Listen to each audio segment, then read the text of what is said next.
মঞ্চে তো আমাকে দেখা যাবে। তৃণমূলে যোগ দিতে চলেছেন নাকি দিলীপ ঘোষ? বঙ্গ বিজেপির দলের অন্দরে একই ঘটছে। 21শে জুলাইয়ের আগেই বিরাট ইঙ্গিতপূর্ণ বার্তা দিয়ে দিলেন দিলীপ ঘোষ। গেরুয়া শিবির ছেড়ে খুব শীঘ্রই তিনি সবুজ ঝান্ডা ধরতে চলেছেন নাকি? 21শের মঞ্চেই কি তবে দিলীপ ঘোষকে দেখা যাবে? এখন থেকেই জল্পনা তুঙ্গে দিলীপ ঘোষকে নিয়ে উত্তাল রাজ্য রাজনীতি। কিন্তু একটা প্রশ্ন বারবার উঠে আসছে, সেটা হলো দিলীপ ঘোষ যদি বিজেপি ছেড়ে বেরিয়ে যান তাহলে ঠিক কি অবস্থা হবে বঙ্গ বিজেপির? দেখুন বিগ ব্রেকিং। 21শে জুলাইয়ের রাজনীতিকে কেন্দ্র করে যখন রাজ্য জুড়ে উত্তেজনা, ঠিক সেই সময়ই রাজ্যের অন্যতম বিতর্কিত ও আলোচিত বিজেপি নেতা দিলীপ ঘোষকে ঘিরে নতুন করে গুঞ্জন ছড়িয়েছে রাজনৈতিক মহলে। তিনি কি তৃণমূল কংগ্রেসে যোগ দিতে চলেছেন? 21শে জুলাইয়ের শহীদ দিবসের মঞ্চে কি তাকে দেখা যাবে? গত কয়েকদিন ধরে দলীয় কর্মসূচিতে তার অনুপস্থিতি, মুখে আগের মতো তেজ না থাকা এবং রাজ্যপালের সঙ্গে একাধিক অনুষ্ঠানে তার উপস্থিতি এই জল্পনাকে আরো জোরালো করে তোলে। দিলীপ ঘোষের রাজনৈতিক জীবন বরাবরই সরব, স্পষ্ট বক্তা এবং সংঘাতমুখী হিসেবে পরিচিত।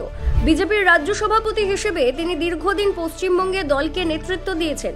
তার জমানাতেই বিজেপি রাজ্যে উল্লেখযোগ্য সাংগঠনিক বৃদ্ধি পায়। কিন্তু সাম্প্রতিক সময়ে রাজ্য নেতৃত্বের শীর্ষে পরিবর্তনের পর থেকেই ধীরে ধীরে তাকে যেন পিছনের সারিতে পাঠিয়ে দেওয়া হয়েছে।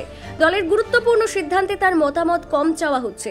কেন্দ্রীয় নেতৃত্বের সঙ্গে যোগাযোগও আগের মতো নেই বলে অনেকে মনে করেন। এই প্রেক্ষাপটে 21শে জুলাইয়ের আগে তার তৃণমূলে যোগদান নিয়ে গুঞ্জন ছড়াতে শুরু করে। অনেকে বলেছেন তিনি ইতিমধ্যেই মুখ্যমন্ত্রী মমতা বন্দ্যোপাধ্যায়ের সঙ্গে নাকি যোগাযোগ করেছেন। আবার কেউ কেউ দাবি করেছেন তিনি নতুন দল গড়ার প্রস্তুতিতে আছেন। এই অবস্থায় নানা সংবাদ মাধ্যমে তার একান্ত সাক্ষাৎকার ঘিরে ফের বিতর্ক উস্কে ওঠে, যেখানে তিনি নিজেই বলেন, আমি এখনো মার্কেটে আছি। অর্থাৎ তিনি সক্রিয়, প্রাসঙ্গিক এবং রাজনৈতিকভাবে কার্যকর। এ কথা নিজের মুখেই বলেই যেন গোটা রাজনৈতিক বৃত্তের নজর ফের নিজের দিকে টেনে নিলেন দিলীপ ঘোষ।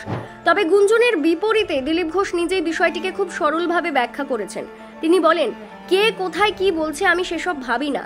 কেউ বলছে আমি তৃণমূলে যাচ্ছি, কেউ বলছে আমি নতুন দল গড়ছি, এসব ভাবনার খরচ নেই। তিনি সরাসরি জানিয়ে দেন, আমি বিজেপিরই লোক, আমার ভবিষ্যৎ নির্ধারণ করবে দল। আমি তো নিজের ইচ্ছায় কিছু করিনি, দলই আমায় রাজ্য সভাপতি করেছে, দলই সাংসদ করেছে। এখন দল যেটা বলবে সেটাই করব, ডাকলে যাব, না ডাকলে যাব না।